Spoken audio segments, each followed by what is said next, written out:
Parenting Research Centre is the national coordinator of the MyTime program, and how we like to work is we like to partner with agencies who are on the ground already delivering services to these families. There's a clear recognition across the program that MyTime, although coordinated by the PRC, is highly dependent on people on the ground. And the benefit of us having a national coordination role is we're able to provide pay a little bit more attention into having a consistent approach to how families are supported in a MyTime context, and what sort of content that we would recommend they have access to, because one of the hardest things for these families is the conflicting advice they get. There's a lot of ideas and information out there that has really no good scientific basis to it, and there's also a lot of stuff out there that they should that does have a strong scientific basis to it, that it would be great if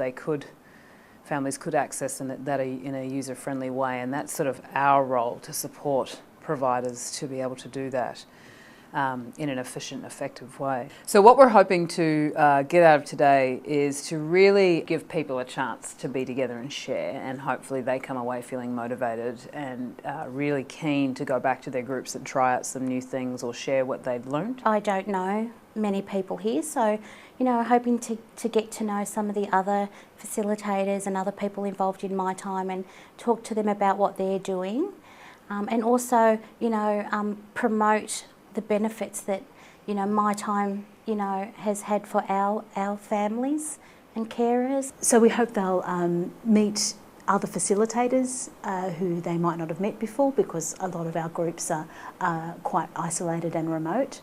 So they'll meet other facilitators, swap ideas, talk about issues that might have come up in their groups, and just generally support each other. How do we handle that? What happens to the peer support networks in that sort of case? One thing that might come out of today is we might get some tips on areas that are particularly needed, so give us more of this, or hey, there's no topic on that, go away and write one. We're hoping things like that will happen. The biggest benefit I've seen in the year that we've been meeting as a group has been how it's empowered them and how it's given them a voice and confidence to talk about what they're going through and what they need. And they've become advocates not only for themselves and their children and families, but they've become advocates for our community around disability issues. I've been able to link the children and their families into a number of services, respite services, disability services, and just general family services. And so, that's been the MyTime group. Our MyTime group has been a gentle way of introducing these families and carers to a whole range of services and programs that they are now accessing that they were not before. Not only do they have the fact that they're caring for a child with a disability in common, but we are all members of the Aboriginal community here in Melbourne, and some of us are related, and just having someone there that understands you and your community and what you're going through. I wasn't aware that there were other Indigenous MyTime groups, so I'm really excited to have a yarn with them about their groups and what they're doing, and it would be wonderful if we could get our groups together. I was talking to the women from WA up there. The first thing I asked them, where are you from? Who's your family? Oh, I've got family up there. Do you know this name? Do you know that name? That's really how our connection starts, how we communicate, how we talk. Now, if you don't know that, and you're coming into an Aboriginal community and you don't know that, that can be really terrifying for somebody. We also use MyTime as an opportunity to, strengthen the cultural identity of, the children. I think for me that's really important.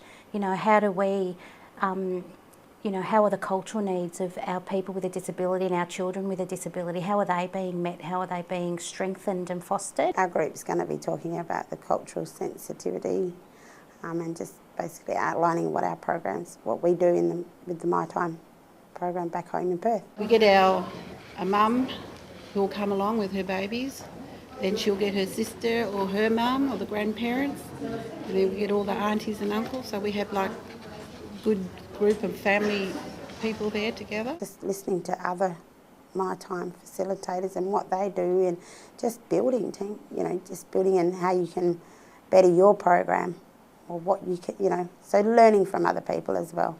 Learning Links has a dual role in the MyTime project.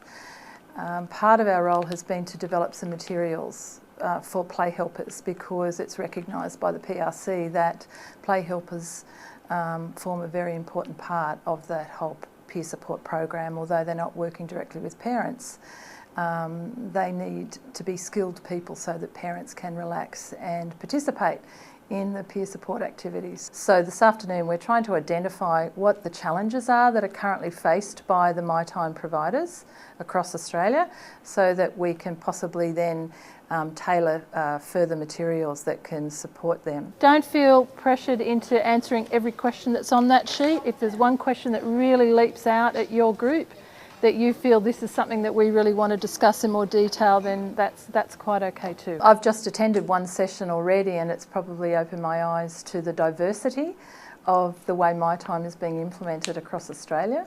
So I really want to learn from the experiences of other groups in other states, and take that back to New South Wales and to the groups we're running to see if some of that can be adapted to use in our groups. A lot of my work is supporting facilitators and finding out about how they're travelling with the work that they're doing in the MyTime groups.